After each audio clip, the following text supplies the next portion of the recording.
Howdy, welcome to another episode of the Addicted Motors Rover auction review discussion.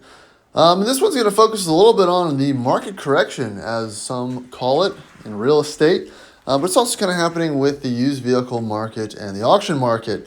Now, this is I think it's a 3 or so owner, 09 Range Rover L322 supercharged. So that is the last year of the 4.2 Jag engine, and arguably the best year, 08-09. With that body style before the update in 2010. So you've got probably a rear locker, you've got all the bits and bobs, it's got black paint, chrome wheels, which I guess I really don't hate on the L322, and it's listed at this dealer auction by a private firm.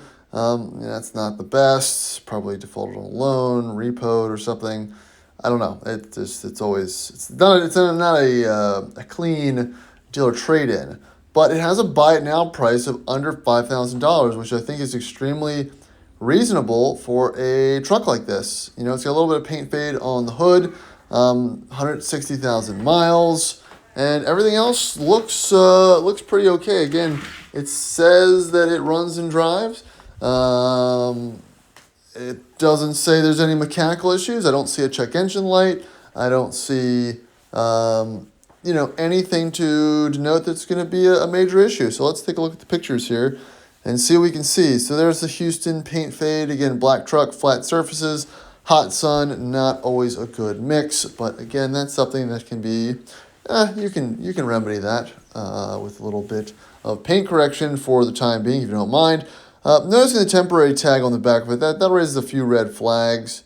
Either that's just how the dealer maybe traded it in. I don't know. It's a little odd of why it would end up where the loan was defaulted on that quickly. Seats seem to be in good condition. They're not bright white, which is interesting. I mean, it's just the lighting of this. But yes, that is the ebony white, ivory white probably interior. But it looks a little darker than I guess mine. So a little bit odd there. But look, the truck is running. It's idling well. It's not overheating. There's no check engine light.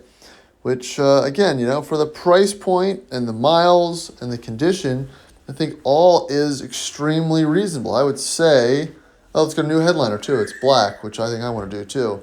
I would say that's a solid buy. I mean, look at the stitching on the rear seats. It's a little bit different than an 08. It's got a few curves in the headrests and whatnot. It's just, a little bit changed and upgraded before the facelift. You've got orange coolant. You've got a nice dusty engine bay like you want to see it, unmolested, not shined up. There's the rear, nice and clean. No Girl Scout cookies or BS in there. Just kind of a normal looking trade-in. They even did the sun blockers, the sun visors as well. So, I think this looks pretty good. I think it's a good state of the union for the market. Like I said, they probably traded in for not much. They're going to make a couple bucks. And if you can get it sub 5K with shipping and everything, I think this is a pretty solid deal for the best year of one of the better Rovers that the company made.